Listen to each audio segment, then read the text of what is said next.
First, let's pay homage to the lineage gurus. Homage to the Venerable Monk Liao Ming.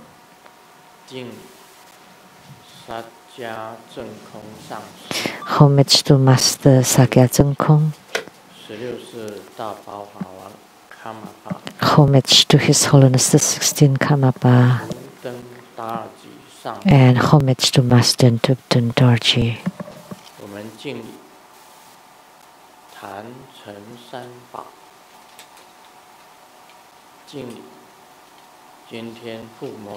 Homage to the three jewels of the altar, and homage to the main deity of Homa today, Sukawati's Maha Twin Lotus Ponds, Padma Kumara Yidam.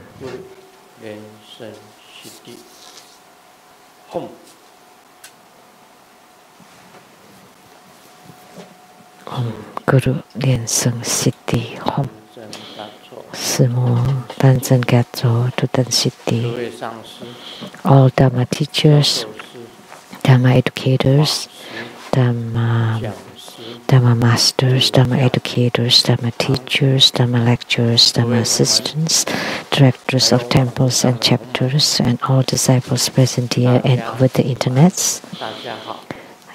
Good afternoon, everyone. How do you do?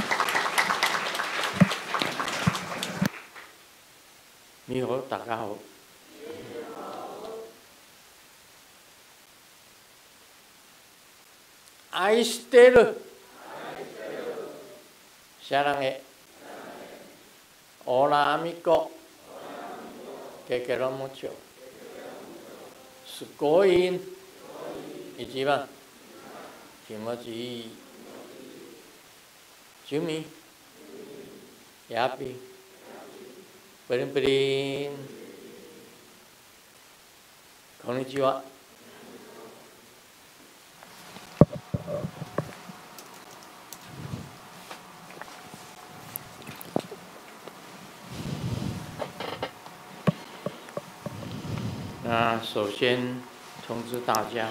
First, I would like to announce for next Sunday, October 24th,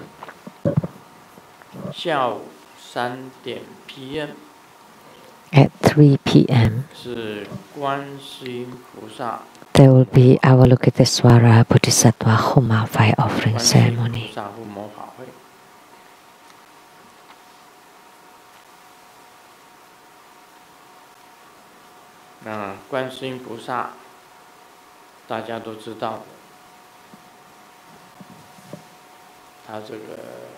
We all know about Avalokitesvara Bodhisattva, that this Bodhisattva appeared in the Saha world the most,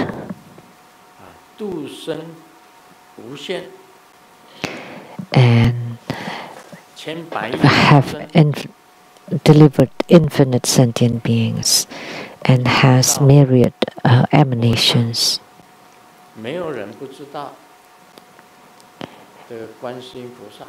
Whenever we mention Buddhism, there would be no one that will never know Guan Yin or Avalokitesvara Bodhisattva. Cannot.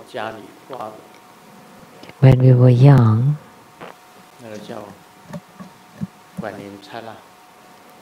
we call it the Guan Yin Shrine. At the center, the main deity is Avalokitesvara Bodhisattva, and we refer to it as Guan Yin Sara or Guan Yin Shrine. In Taiwan, each household and family, whether you're Taoist or Buddhist or just the local beliefs, they sometimes would have the Guan Yin Shrine.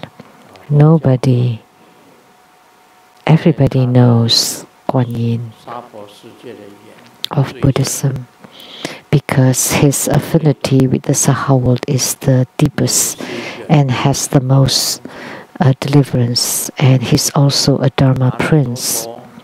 Amitabha Buddha, Avalokitesvara Bodhisattva, and Mahastamaprapta Bodhisattva.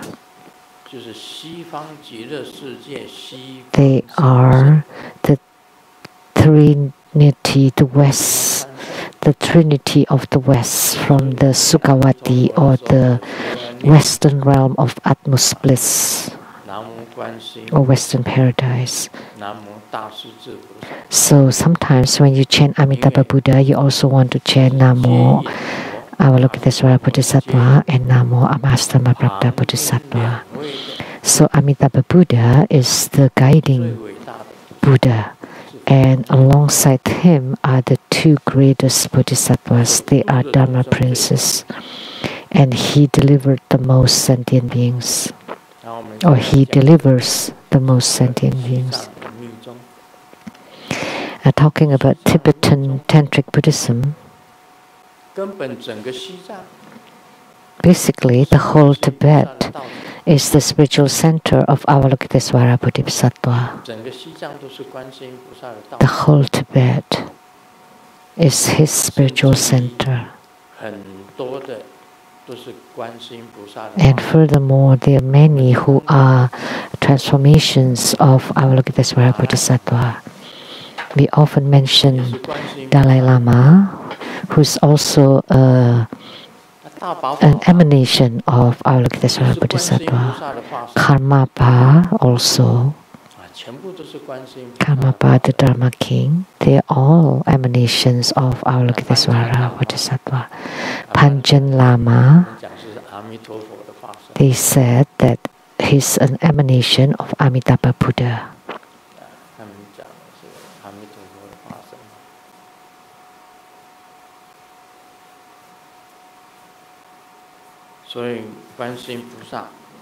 So, the emanation of Avalokitesvara Bodhisattva is countless. And the Tibetan kings, Songtsen Gampo, the first one who advocated Buddhism and built the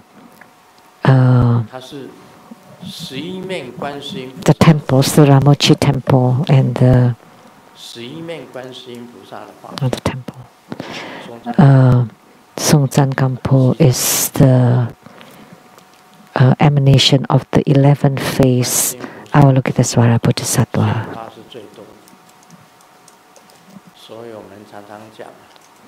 So he emanated the most. So Jokang temple and Ramochi temple.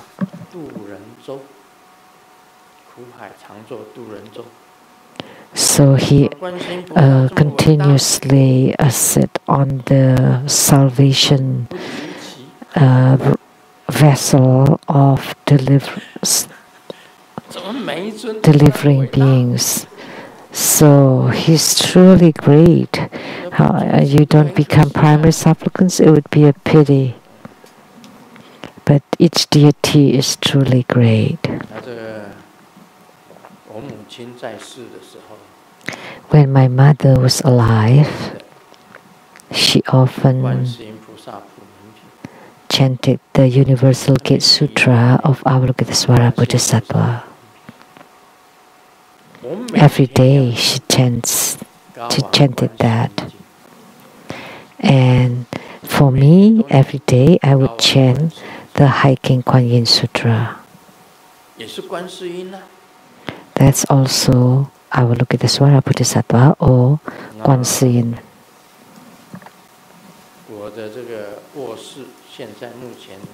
In my bedroom, in the South Mountain Retreat, the main deity at the center is the 8-armed Avalokitesvara Bodhisattva. Also Avalokitesvara Bodhisattva. So the emanation of Avalokitesvara, right? Hiking Avalokitesvara. And then inside there are also 4 Avalokitesvara Bodhisattva. The hiking The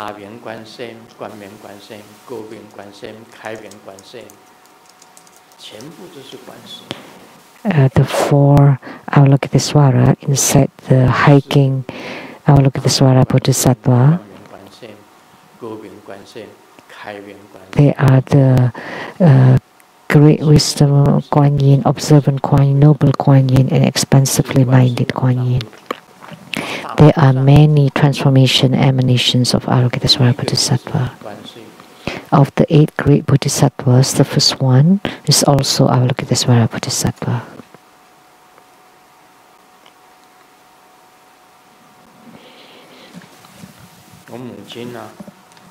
My mother now is in the South Sea, Buddhaloka mountain. At the Mount Buddhaloka of the South Sea, that's the place of my mother. And my mother was also an emanation of Avalokitesvara Bodhisattva, because Avalokitesvara Bodhisattva in the Kuan Yin shrine, there is the peace bird above him, and in front of her or him is the Santai youth and the girl, and there's also one that's the peace bird is carrying chanting beads in her mouth. So my mother was an emanation of the peace bird. Someone brought a Garuda statue to my house, and my mom had a dream of the Garuda and the peace bird were competing in the flying, and the Garuda flew really fast, and in a short time already orbited the earth 7 times. And the peace bird of Avalokitesvara Bodhisattva was so tiny, it could not win over Garuda. So he looked back, where's the peace bird? It turned out that he was seated on top of his head. So my mother won. So she had this dream and she told us that she flew in a flying race with the Garuda. She did not have to fly. She just sat on top of the head of Garuda and then orbited around the earth for 7 times. That is great. So be the primary supplicant then.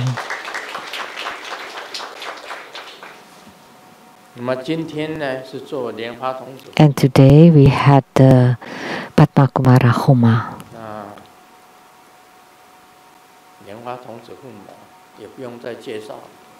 There's no need to introduce Padma Kumara. We all know during the Tang dynasty of China,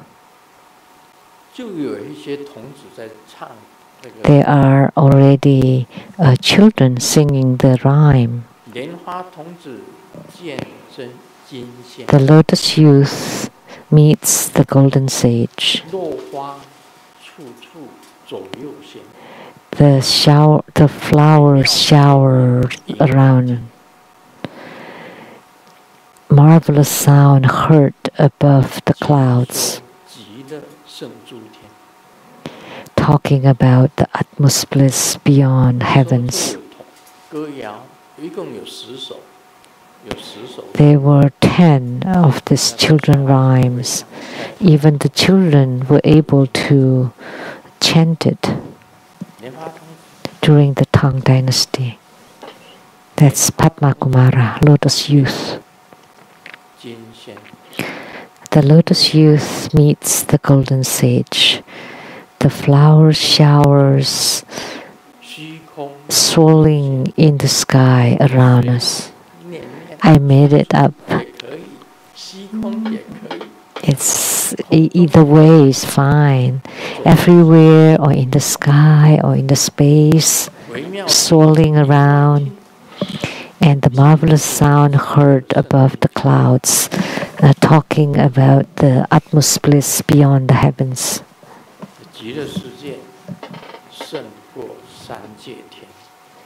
So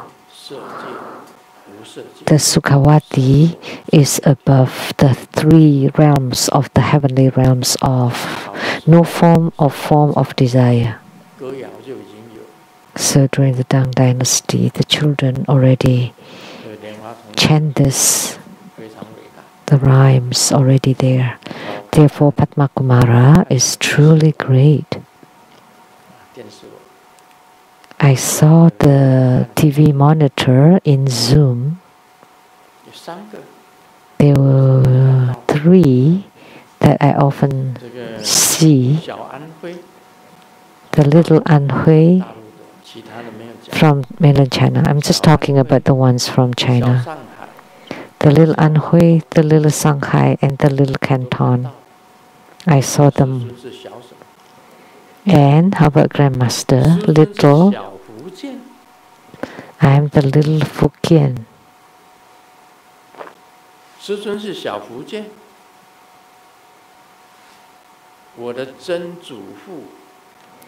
My great-grandfather was called Lotus.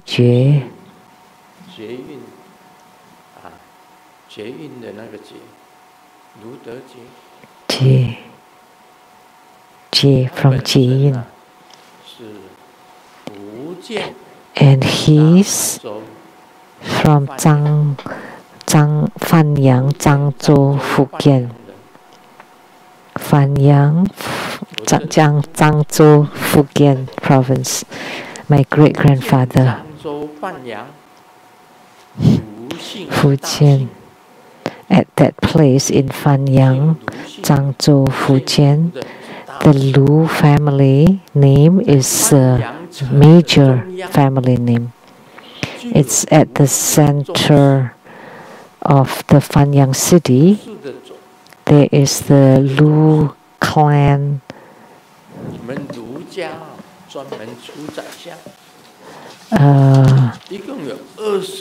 And we have many, over 20 prime ministers. Family shrine at the center of the city. From the Shang dynasty to the Ming dynasty. We produce over 20 Zaixiang, prime minister, and one of them is called Lu Zi, and you all know, very famous. They all family with family name Lu. So my great-grandfather.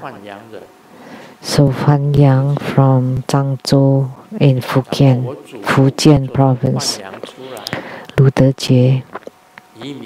And my grandfather left Fujian, immigrated to Jingmen, and then moved to Penghu, then to Taiwan, Jiayi. To Jiayi in Taiwan.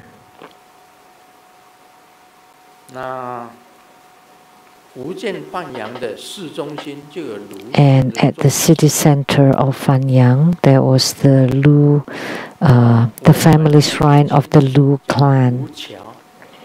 And one of our relatives is called Lu Qiao, and he did not come to Taiwan.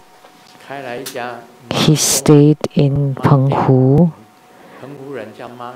who opened a Ma Gong.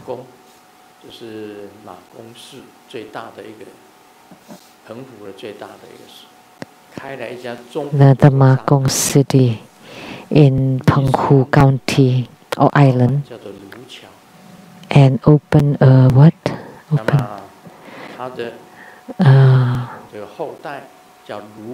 restaurant or something. Lu Cao Hong is my cousin. at the CE of Penghu. In Taiwanese, it's called Saisu. So the Transocean, the bridge, if we cross the bridge, we would arrive at Saisu. And in the ancient time, it's called the Fisherman Island. Now we call it CE. My cousin Lu Caohong built also a family shrine of the Lu clan.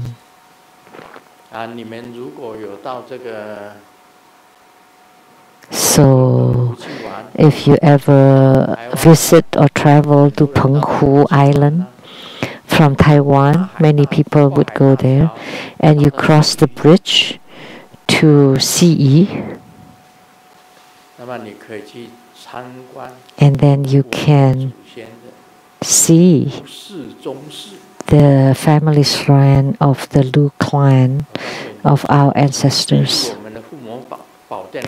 You know, and the shrine is even bigger than this Homa hall. There's the center hall, the front and the back halls. It's really big. I went there and give blessings. That's the ancestors of the Lu clan. So that's why I called myself the little Fujian. Right? My great-grandfather, Lu Dejie, is from Fanyang, Jiangsu, Fujian province. And my grandfather, Lu Chang, in Jiayi, opened the rice and oil business, operated. And my mother was an accountant at the rice business.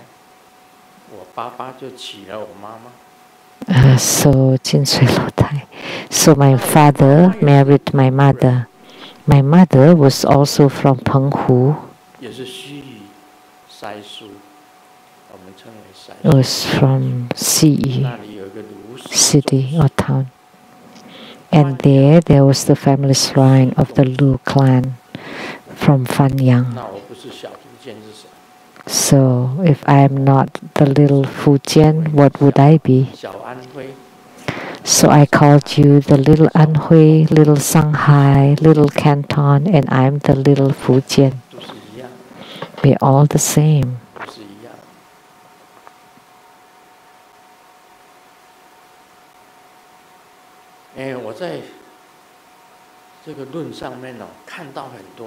In Zoom, I saw many.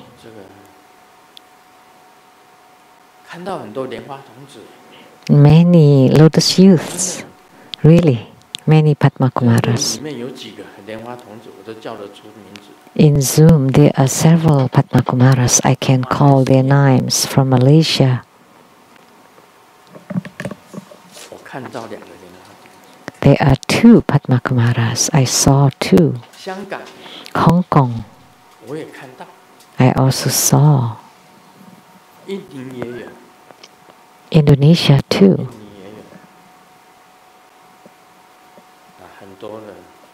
Many Padma Kumaras inside Zoom. Also Taiwan.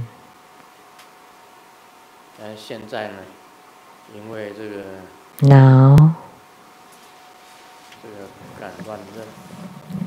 I don't dare to recognize randomly. Also Singapore too. They are also Padma Kumaras. There are many, several of them. I acknowledge several Padma Kumaras who have very strong affinities. Human life, really, that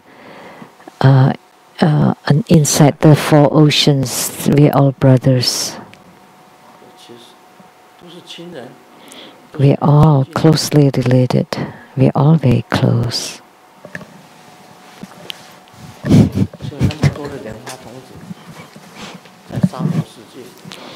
so many Padma Kumaras in the Saha world. So Two Buddha School will definitely flourish.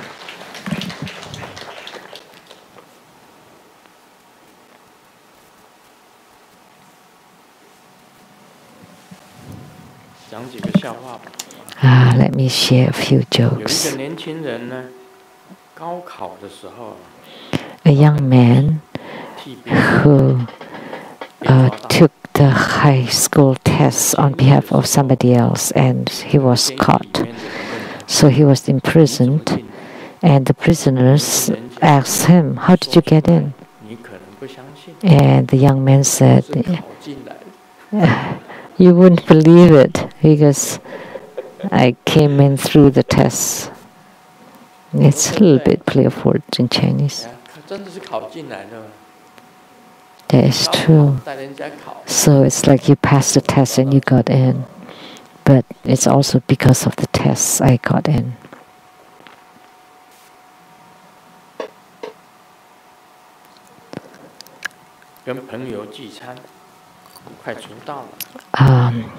Eating out with a friend, and it's almost late, so I called a taxi. "Oh, driver, please drive faster." So, and he drove really fast. I cannot even see the pedestrians on the street, and pass through the red lights too. And I get worried and said, "If you speak too much, then the police will stop you and punish and would confiscate your driver license." And the driver said, "Don't worry, I have no driver license."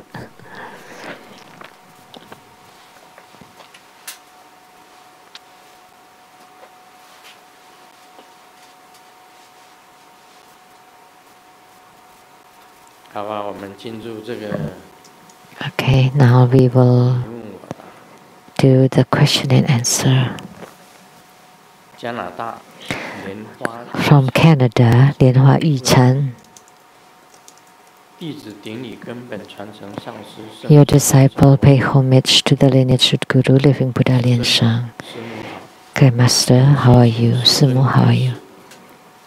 Please advise. When two Buddha school disciples get to know each other in the human world, like our family and friends, and in the future, if we all go to the Pure Land and we meet again, would we know each other? That we already know each other in the human world, and would we remember what has happened before? Thank you.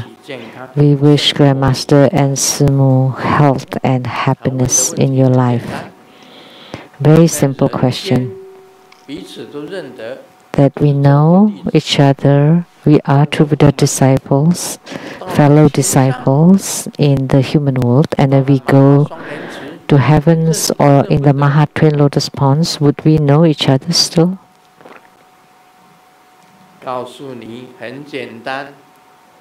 Very simple. Yes. You would know each other. I guarantee.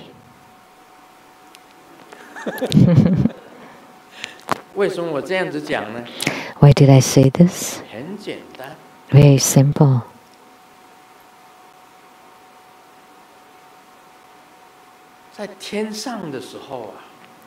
When you're in heavens, you bring that kind of taste, that characteristic, that light. When you emit that light with that rays of light, immediately you would know who you are. Who am I? Immediately you would recognize. There's so many different lights.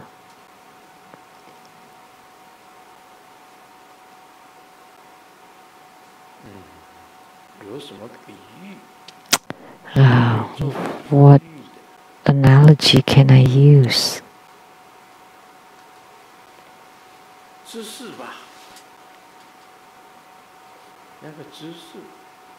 Knowledge.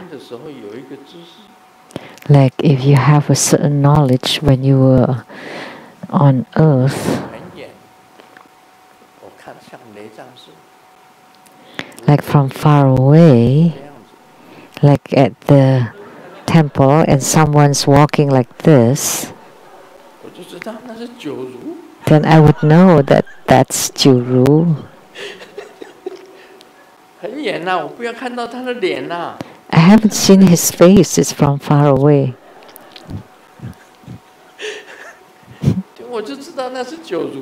Then I would know that's Juru. Even the very small shadow moving, I would know who that is. So that the shadow, the same in the heavenly world, the reflection, the image, the light that you emit would carry that image. That's you. Immediately you would recognize.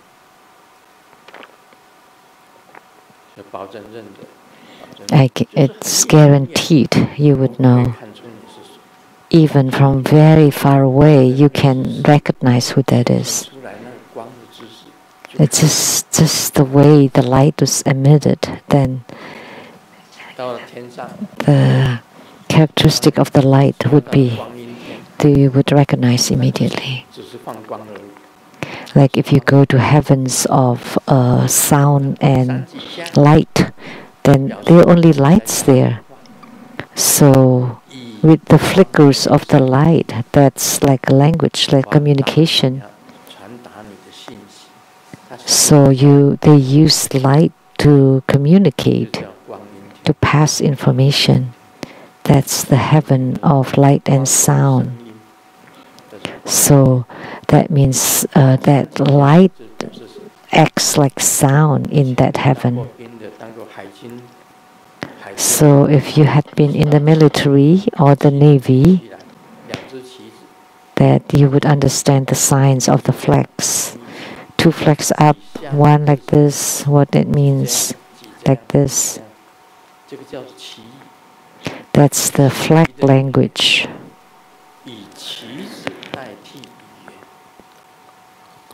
We use the flags in place of the language. In the early times when we were in the Navy, we trained in this flag language. The signs using flags. So we don't even have to see the person. We just see the flag signs and we would know what he's talking about. That's called the flag language. And the Navy sometimes also use lights. If you've been in the Navy, when the ship passing each other, they would flash the lights, and with the signs you would know what the other ship is talking about. That's called the light language. And of course there's telegram.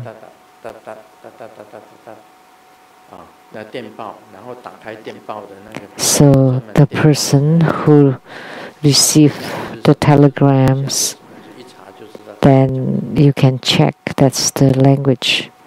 Then you would know what's written. When you get to the Sukhavati, the Western realm of Atmos bliss, when the light is illuminated, I would know who that is. So that's the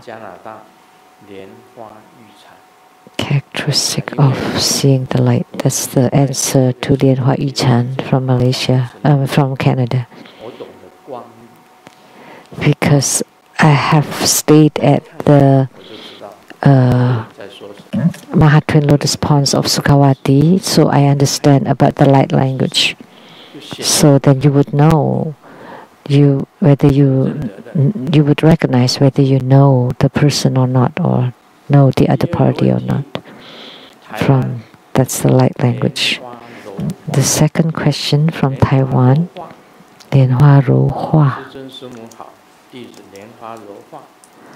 Grandmaster and Simu, how do you do? I was reading Grandmaster's book, Insight on Adversities. In it, there is an article. One night, Amitabha Buddha transmitted to me the 7 treasures, 8 jewels offering Dharma practice. Amitabha Buddha said, Padma Kumara, remember this offering visualization practice. It is as follows. By the power of your mind, transform and manifest the dense clouds offerings. Inside the clouds there appears boundless gold covering the ground. At the center, the vast 8 meritorious water. At its center, a wish-fulfilling jewel tree growing, filled with thriving leaves, flowers, and fruits. The roots are completely gold. The trunks are silver, branches lapis lazuli, leaves crystals, flower petals are rubies. The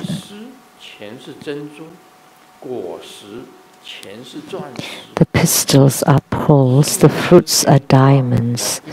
On the branches there are many strings of jades, pearls, corals, and all rare precious items. Among the leaves, the branches, there appear all sorts of food, clothing, abodes, transportations, and many more functional necessities. As the breeze blows on the tree, it naturally emits the esoteric and exoteric Dharma sounds. The treasure tree emits bright radiance, radiating throughout the 10 Dharma realms. Amidst the light, there abide the Buddhas, Bodhisattvas, Herukas, Dhammapas, Dakinis, and celestial beings, radiating brilliance. Anyone sees, hears, smells the illuminating tree will have their afflictions completely eradicated, immaculately pure, all wishes fulfilled, and each one attaining Buddhahood. Amitabha completed the transmission and he said, Lien Sung, Om Guru Lien Sung Siddhi Hom.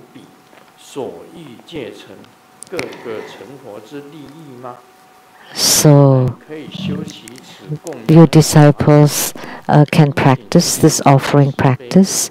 So when we see, hear, smells the illuminating trees, will they have their afflictions completely eradicated, all wishes fulfilled, immaculately pure, and attaining Buddhahood?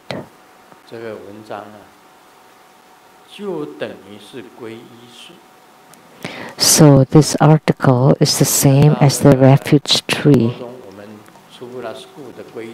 In True Buddha School, we have the Refuge Tree. Today, during the Padma Kumara Homa, they don't use just Padma Kumara, one deity, but the whole Refuge Tree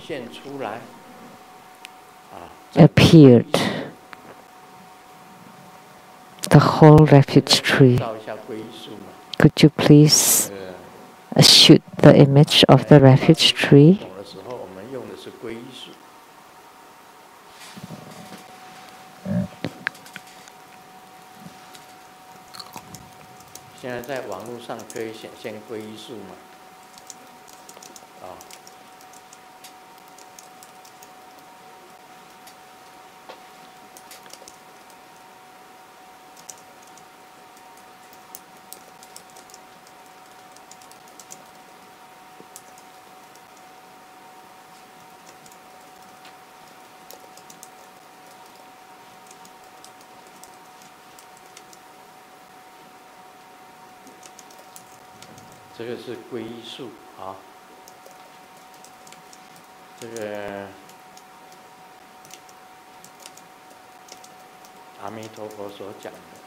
This is the Refuge Tree, spoken by Amitabha Buddha.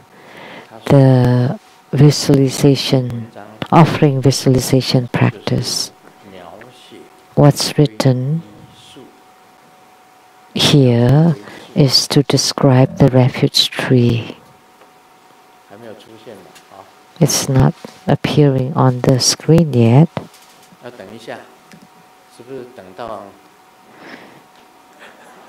What? How long do we have to wait?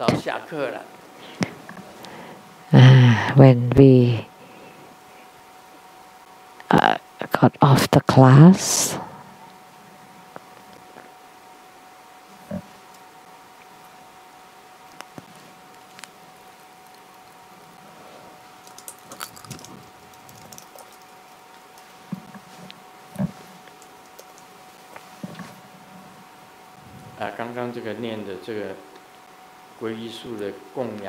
So just now what we read about the offering visualization practice actually is the refuge tree.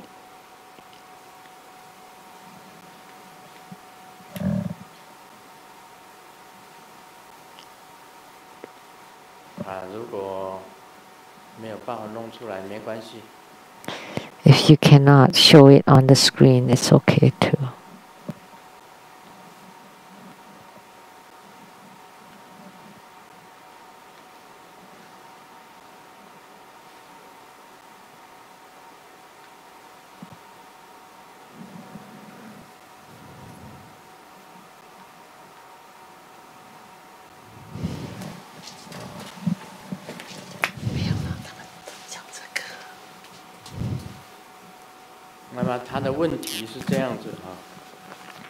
So her question is,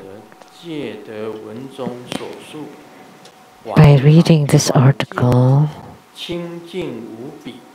does it mean that we have seen and heard the illuminating tree and therefore our afflictions completely eradicated and we become completely pure, our wishes fulfilled, and we then can we practice this? Of course. This is for you to practice.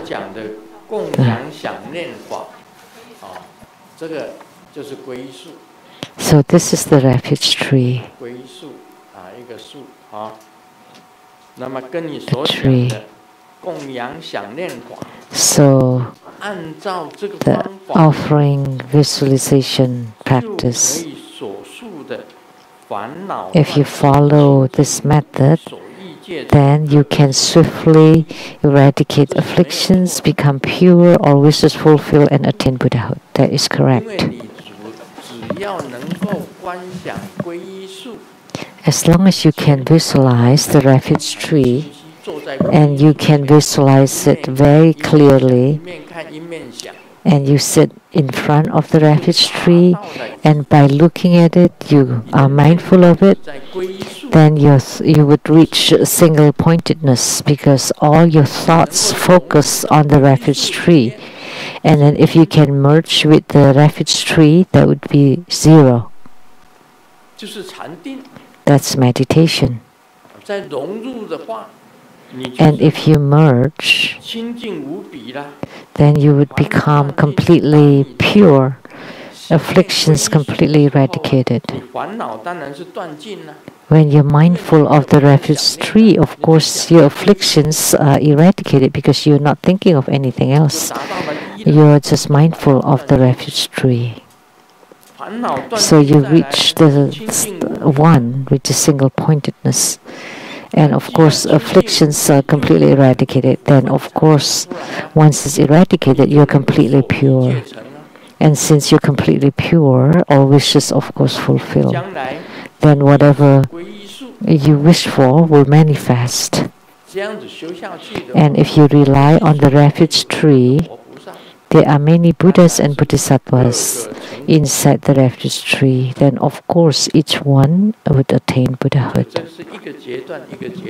So that's steps by steps. With the refuge tree, and you sit in front of the refuge tree, and you visualize according to the teaching of Amitabha Buddha.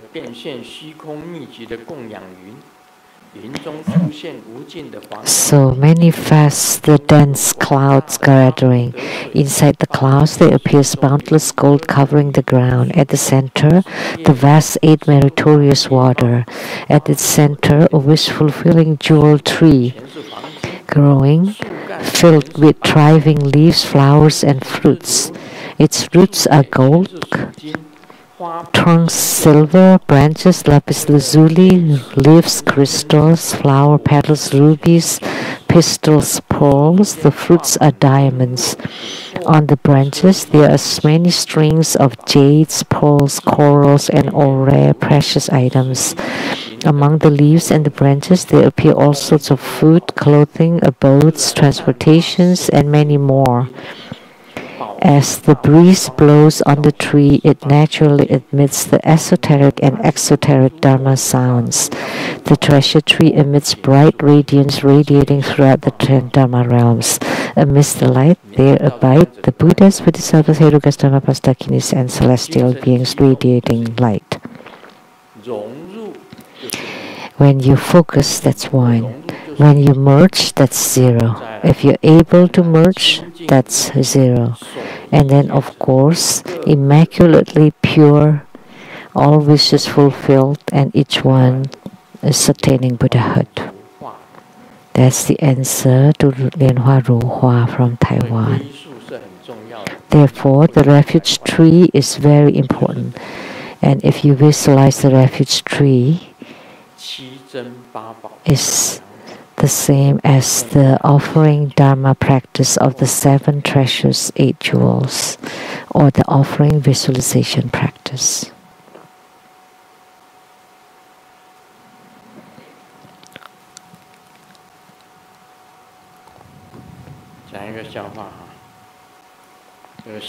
Let me tell a joke. A nun got home and got a ride from the father, a Catholic nun.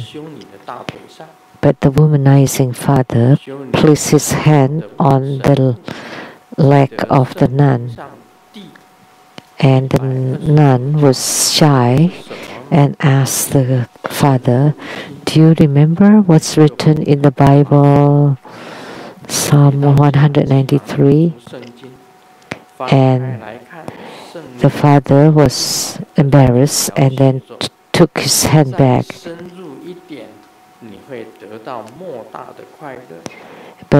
And then he opened the Bible, and it was written that if you go deeper, you would get boundless bliss.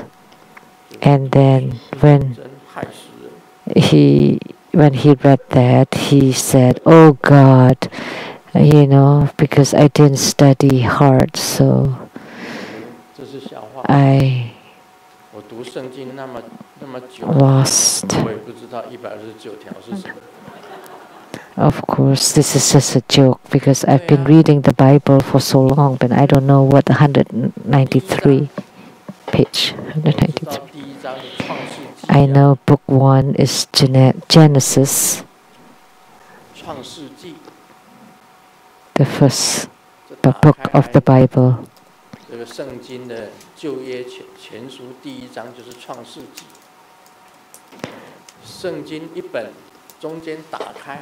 And then when you open the middle, that's the Psalms.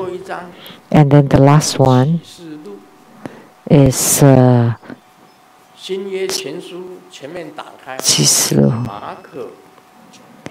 and then the Revelation is the last book. Mark, Matthew, Lucas, John.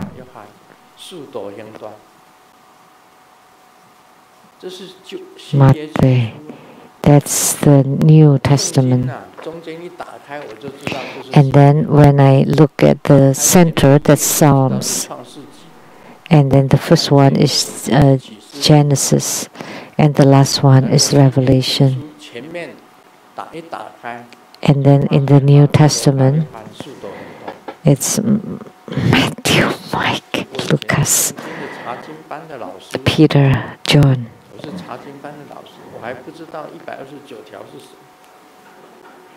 So I was a Bible study teacher, but I don't know what was the 193rd. So that's why there was just a joke. Matthew, Mark, Lucas, John. 这个有人问出家人，你总是在修行，最终得到了什么？Someone asked a monk, so you're always cultivating. What have you got? And he replied, nothing. So that person asked, so why are you cultivating then? And the monk smiled and said, but I can tell you what I have lost. I gradually losing complaining, relying,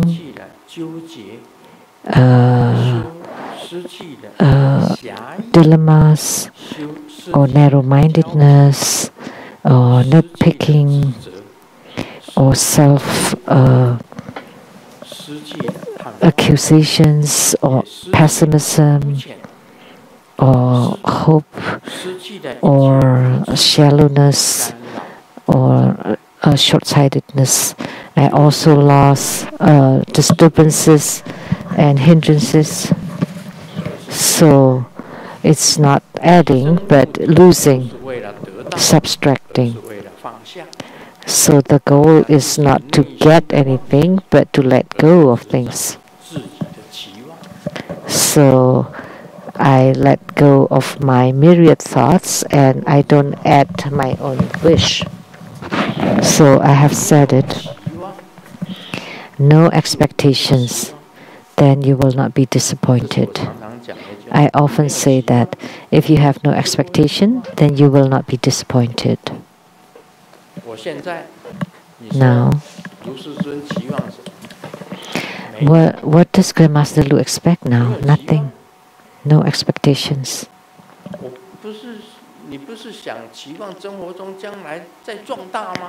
Don't you expect True Buddhist School to get bigger? No. I never thought that way. Don't you expect that you would deliver more sentient beings? No. I never thought that way. I never think this way. I often say that I deliver 5 million sentient beings. It will never increase. 5 million stays 5 million. I never say, oh, now it's 5.5 million, or now 6 millions. No, it's always 5 millions. 5 millions. I don't expect more or less. It doesn't matter, even if it decreases. And they all leave, and I'm the only one left. That's okay for me. All of you have left and said bye-bye. You now believe in others. That's fine. Go ahead. It's okay. Doesn't matter. If I can deliver, I deliver. If I cannot, that's fine. I cannot. So with no expectations, there will be no disappointments. You will live very happily. That's putting down or letting go.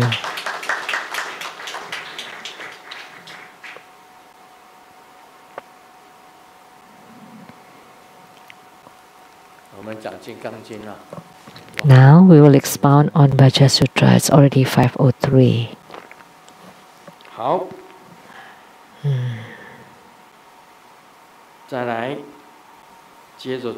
Then, continuing from yesterday, Subhuti, what does it mean?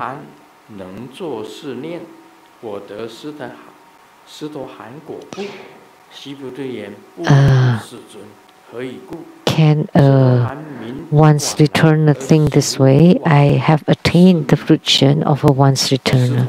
Subhuti replied, noble honored one. Why?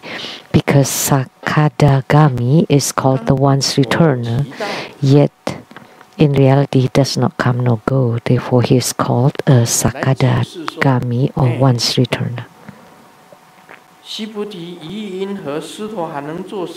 Subhuti, what does it mean?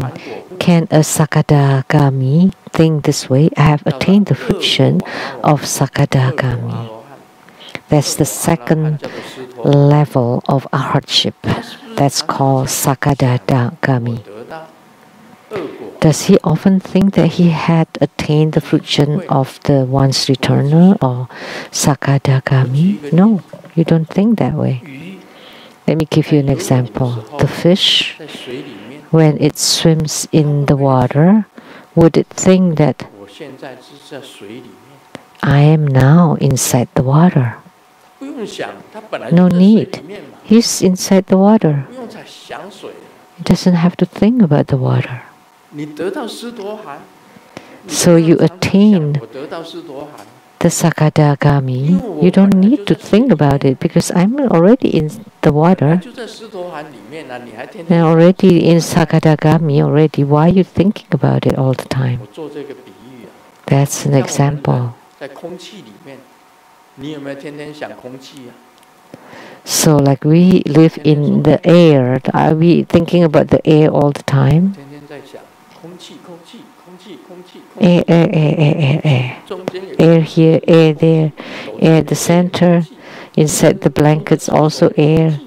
And in the toilet there's air. Air everywhere. Inside the storeroom or the office. You don't need to think about the air. The air naturally is around you all the time. You don't need to think about it. So that's what the Buddha meant to Subhuti. So someone that has attained Sakadagami, would they think about the Sakadagami or hardship all the time? No, no need. Because you're already amidst it. Why would you be thinking about it all the time? No need. That's what it means. The fish is in water and, oh, I swim here, it's water. I swim there, it's water. And you don't need to think about it. You're in water at all time and you're a fish. And we are human beings. And we live in air, amidst the air. Why are you always mindful of the air? Or we often say that they treat me as the air, which means to treat you as a human being. You come here and someone ignore you completely and you think that they treat you as the air. And then you get upset. They don't greet you and they even just glare at you a little bit. So when you're treated as the air, means like as if you don't exist.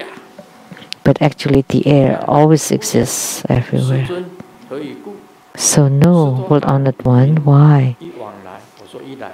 Because Sakadagami is called the once returner, yet in reality he does not come nor go. Therefore he is called a once returner. So once coming or going once, that's called the Sakadagami. The meaning of the once returner, which is the second level of our hardship, it means that you have to come back to the human realm once, and then afterwards he returns to the heavenly realm or the fourth sagely realm. That's the second hardship. He must return to the human realm at least once. That's the cause and condition.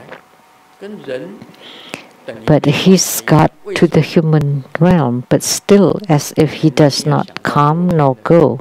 Why? Think about the one from yesterday. So living in the world is the same as not living in the world. That's why it's called the living in the world. That was called Sotapanna from yesterday, stream enterer. But in reality, he does not enter anything because he maintains his purity. That is correct.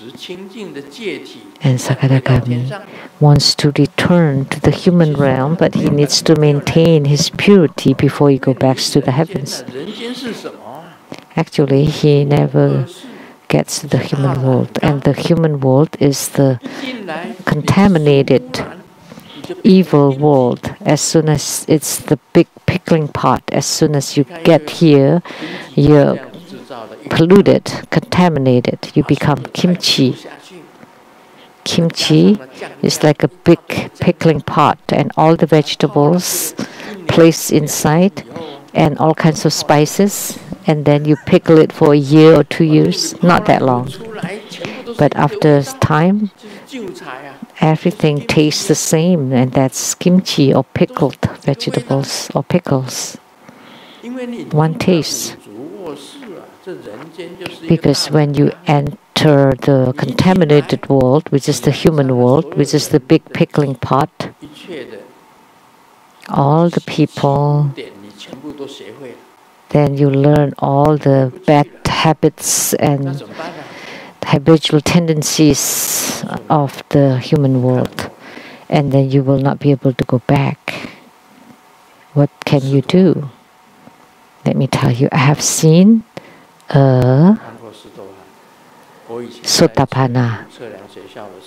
When I was studying in the Survey Engineering College, I had a girlfriend, not a girlfriend, but a female friend.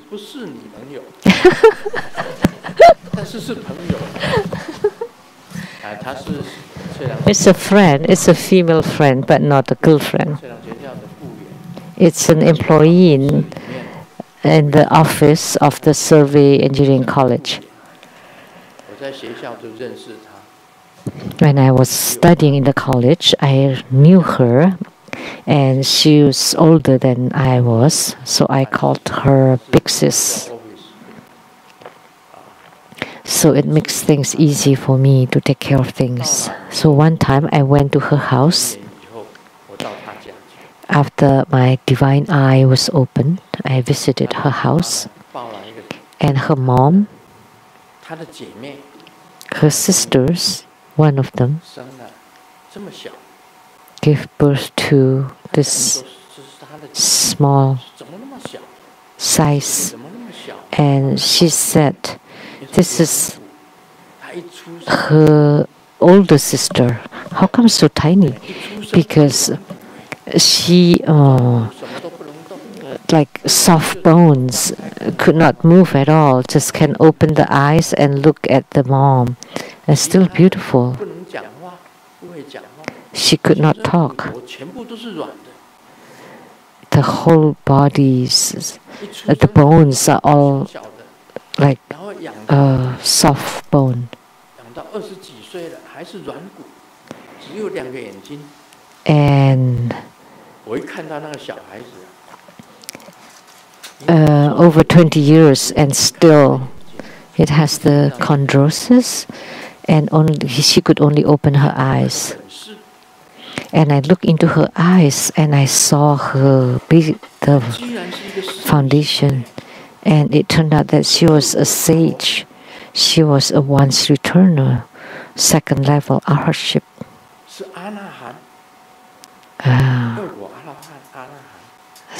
Sokamagami. So I told her, do you highly respect your older sister? And she said, ever since she was born, she was with chondrosis, with soft bones. But all of us, including our parents and siblings, really love and protect this chondrosis big sister, and wanted to protect her from any harms so that she can continue to live. And the skin is very clean and fair. The eyes are full of wisdom, but she could not speak, could not understand anything, could not know anything. Just the two eyes emit the wisdom light. And I saw it from her eyes. And I told them, this kid is Sakadagami, and they don't know what that is.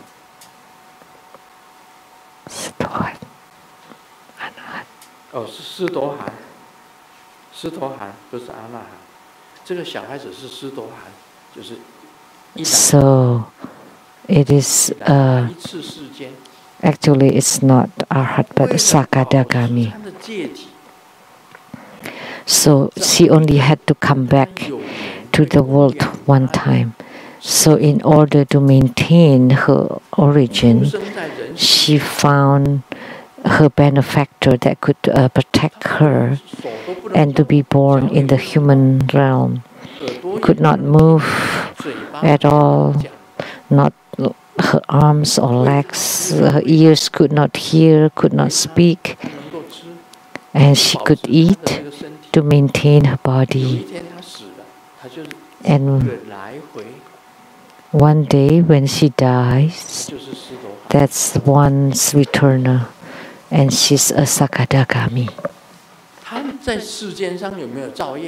So did she create karma in the world? No. So therefore, when she returns, she still maintains the second level arhatships, the Sakadagami. So she has completed her destiny of having to return to the Saha world once. Why? The parents really love her. She's a chondrosis, like if she had been born in our family, a useless child would have been beaten to death long ago. But how come? They never beat her, and they all love her, and they all carry her, taking turns. She just slept and opened her eyes all her life. And all her siblings make offering to this kid, and the parents too. So she found the good benefactors and be born in that family. So she did not create any karma because she could not say anything evil. She could not kill because she could not move. She could not steal. She did not have infidelity, a double tongue, or evil words. She could not speak. Drink alcohol, she did not. She just drank milk. And she could not do anything else. So she never created any karma. And because she did not create any karma, after she was born and died in the Saha world and being buried by the parents quietly, then she returned to her original sagehood. So she completed that once returning. So I use this analogy. The Sakadagami, the second level arhatship, had such phenomena, but not each one of Sakadagami. But the smart one would use this kind of way to be born in a family that loves and protects her, like chondrosis. All the parents and siblings loved and protected her till she died. So that's an example of a Sakadagami who comes and goes once. Now do you understand? If I did not have such experience, I could not explain it. Why? Why? When one comes and goes from the Saha world, but actually they don't have it. They don't they did not come and go. What does it mean? So, did they come to Saha world? Yes. Did they go? Yes. But in reality, there is none. So, because he did not create any karma, not good karma, not bad karma, so that's the same as not coming and going.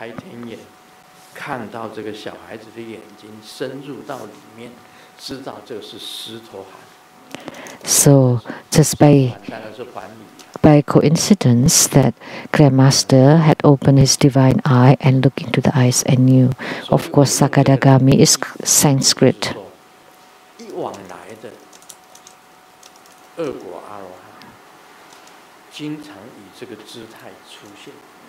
So many once returner appears in this way.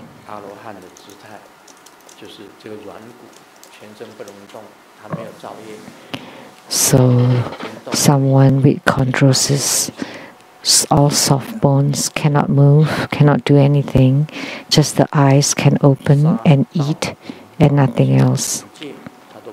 So the 5 precepts of not killing, not stealing, not lying, not infidel, and not drinking alcohol, all none are breached. And because of that affinity, they comes and goes once and then return to the sagehood. If Grandmaster did not have such experience, it would be impossible to explain that the once returner comes and goes once, and yet in reality does not come and go.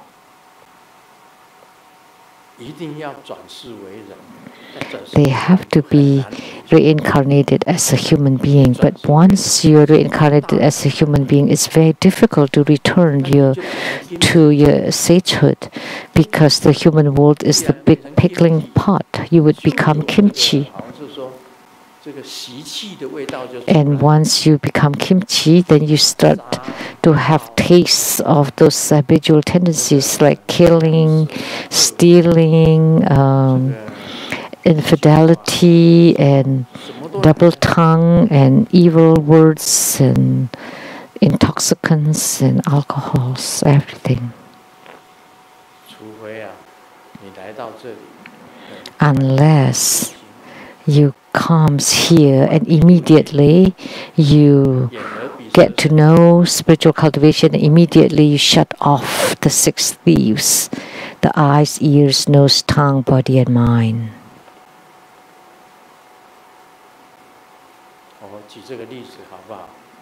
So is this a good example?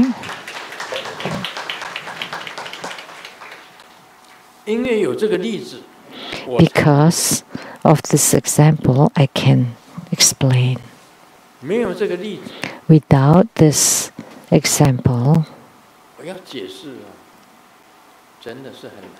it would be very difficult to explain.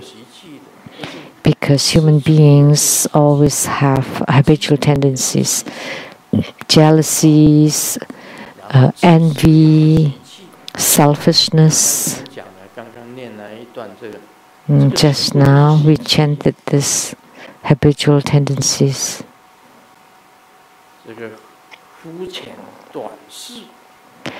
Shallowness, short-sightedness, disturbances,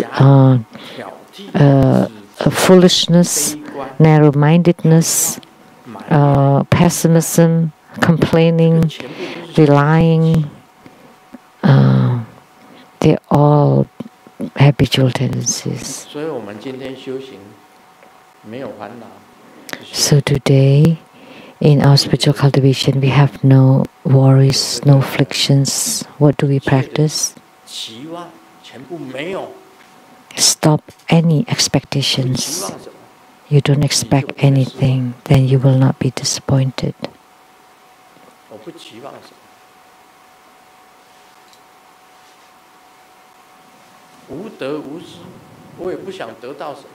And nothing to gain, nothing to lose, nothing to lose. I don't wish to gain anything either.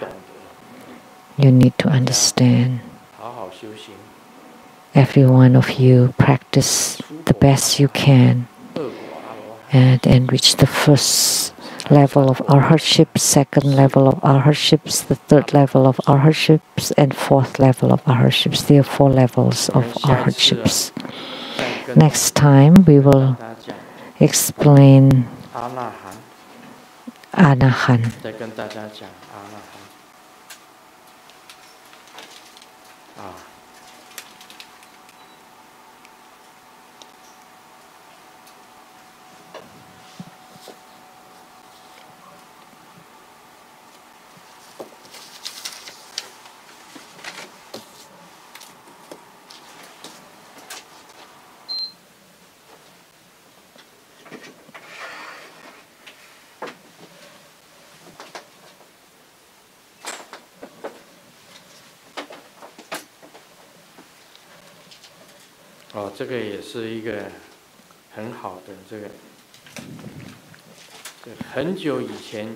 This is very good.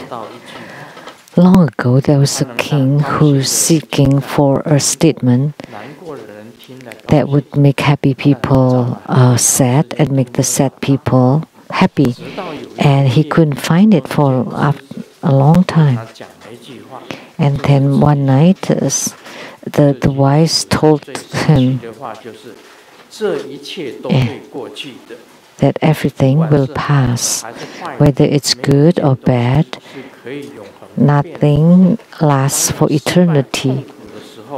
When you loss and suffering, you can tell yourself everything will pass. When you are successful and you get everything, you also need to know that everything will pass.